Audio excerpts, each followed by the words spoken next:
Here with us today is Asher Levy. They're a basketball analyst, a writer for the Asher Levy Substack, and YouTuber extraordinaire, as well as Calvin Booth's biggest fan. How are you doing today, Asher? I'm doing pretty all right. I feel like so many of those labels are hyperbolic, but it is the internet, so I guess you get that. Yeah, Calvin Booth's biggest fan goes to CT, and 1.1K subs is extraordinary, I guess. But yeah, It's We sure awesome. think so. If any listeners of us have not gone and checked out Asher's writing or videos and podcasts, please go and do that. Okay, so before we jump into talk about the Nuggets offseason, I wanted to talk about a couple of news items here. Jokić and Luka were playing in this game. See friends having fun. Got Jokić trying crazy things that, don't work. He actually had a look at this. Vooch was in this game as well. Vlatko played in this game too. No standout moments from that perspective for me, but this was a missed corner three by Jokić, and he kind of fought to tap the rebound back to himself and then ran in and dunked it. Little sidestep three there. He's having a lot of fun. But watching this game where all these stars came together to give Goran Dragić this nice farewell in his last basketball game before he officially fully retires, made me wonder if we treated the All-Star game purely as an exhibition game instead of trying to make it competitive. Do you think that it would actually increase the entertainment value of this product that I think for the last several years a lot of people have been complaining about because it's just not what it used to be? I mean, I don't think it was ever competitive, if we're being honest about it. I think I like this take.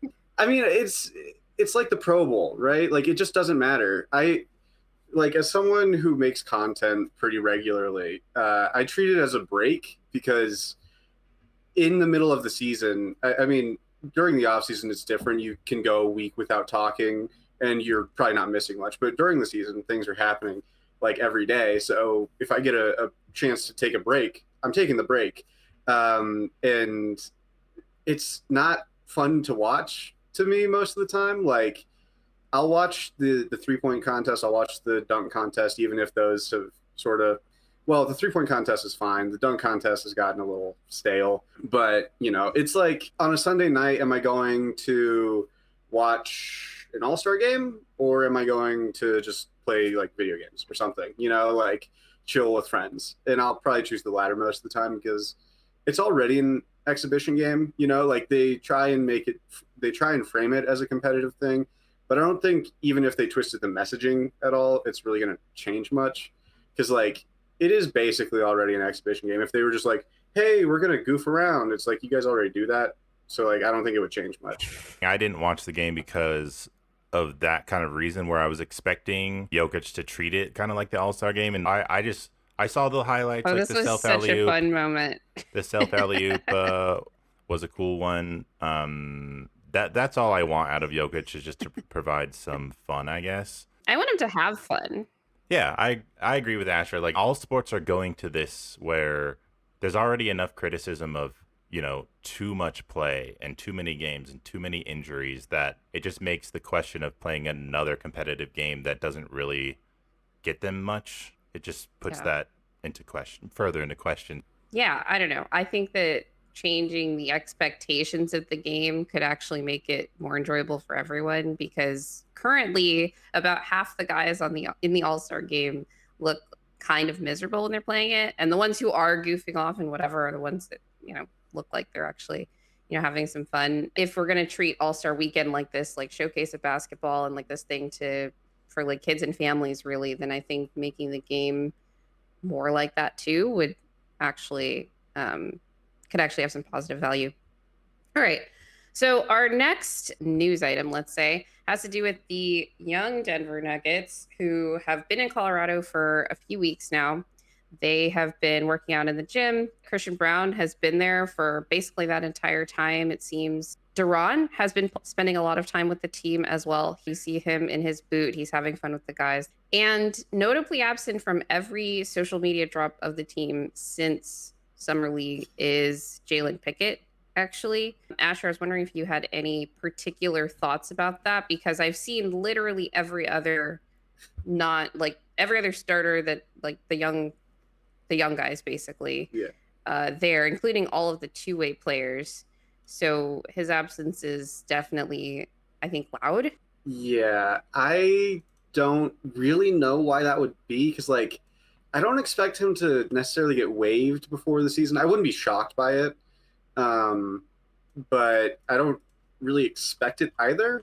And from what we're aware, there's no injury or anything. And even if there was, Dayron is there, and he tore his Achilles. Exactly. I think that's what it's what like, made me think like, okay, I don't really know what to make of this. Like even Hunter Tyson has been in a lot of those posts, and it's like, and PJ. Yeah, it's like if you're gonna include literally everybody, including I think Trey Alexander's been in a couple of them. It is kind of weird that he's not there, but also I don't know whether to read into it too much or not, because it is just social media posts, maybe some personal stuff came up or something and he just couldn't make it. Maybe he's going to get waived, so they sent him down to the Gold and he's working out there. Like also none of this is sourced or anything, like I'm not but no, this is pure speculation based on the Denver Nuggets social media posts. Yeah. So it's like weeks. Could I see him getting waived? Yeah, but also I don't know.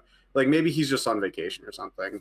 Yeah, entirely possible. Yeah, I think the fact that Duran was out there like in the boot is what made it like even more kind of at the forefront of my mind. But yeah, we don't know what's going on there yet. And there's another Nugget who we have some questions about, but we'll get to that when we talk about the specific moves this offseason. The last major news item, I think, came just yesterday. Bennett Durando over at the Denver Post published an interview that he had with Josh Kroenke this past weekend after a golf tournament. I find it so interesting that we get these like snippets of interviews where you have reporters that are like, oh, everyone's at this golf tournament, I'm just gonna go and like try to get these questions answered.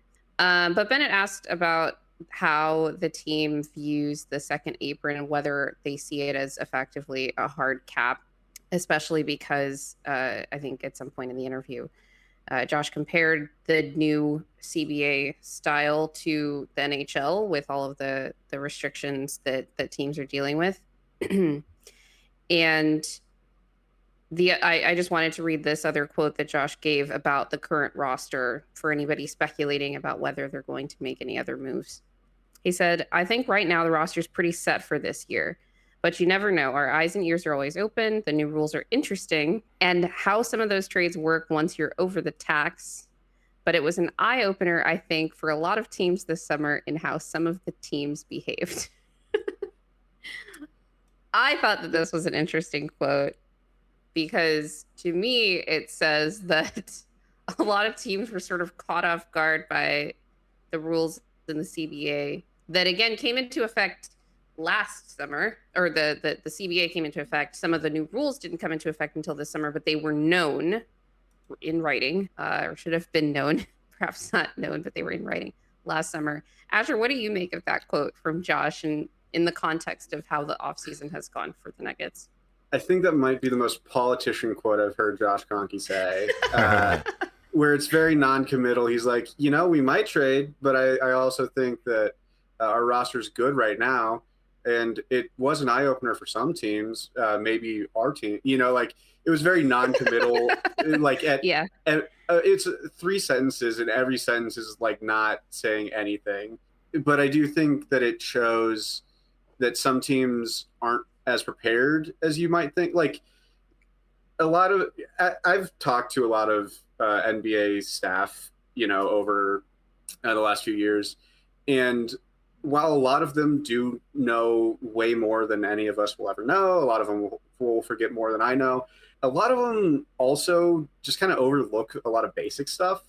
Like there are some teams that haven't done like character background checks when drafting, and it's led to a lot of weird locker room stuff. Not the Nuggets, but like that's happened with some teams, and a lot of the basic stuff that you would figure, oh, they're an NBA team, they would probably have this nailed down, just doesn't happen. So like they might have just been caught off guard entirely by the new CBA, like a lot of NBA teams. And I think it's weird that would happen, because like just pull up a Twitter thread on it and it'll explain some of it to you. One of my threads, one of your threads. Yeah. Anyone who we talked to this summer like for the past year has been talking about this stuff. Yeah, like it's been a huge talking point for a lot of people. Just hire a salary. Like every team has salary cap guys. This isn't a new like position because of the CBA. Like there are dudes who their entire job is, hey, understand the CBA, understand how the salary cap works, and give us that information. And most of the time, these are people who've gone through like law school or business school, something like that, where they have degrees of reading contracts and all that stuff. And that is exactly what the CBA is. And it still caught people off guard. That seems like surprising to me. Yeah, that's kind of what I was saying when we were talking about it on our show, that yes, maybe this whole CBA, the final draft was introduced pretty quickly in terms of when it was going to go into effect, but there was still like a year, I think, in between to kind of read most of it, even if it wasn't the finalized version. It was the finalized version. The rules that came into effect this summer were in there. It was just stated that they wouldn't come into effect until this summer. They're sort of grandfathered in. Yeah, so I mean, when you're giving deals like the Zeke Naji deal, shouldn't you know how, like, this is still millions of dollars. You should know at least how that's going to affect your future flexibility, as was the quote that was said. When you make Zeke Naji your fifth highest paid player, you should expect to have that affect you in the new CBA. Yeah, clearly he must have had a vision for Zeke that was not fulfilled. So, yeah. We'll see how this season goes, because it looks like with Duran's injury, we're going to have to play him some. Mm-hmm. That does look like how it's going to go. Over half of you are not subscribed. So if you like our content, please remember to subscribe, like, share, hit the notification bell, leave us a review. We're on Spotify, Apple Music, Amazon Music. We're on all the sites. Get us in your RSS feed.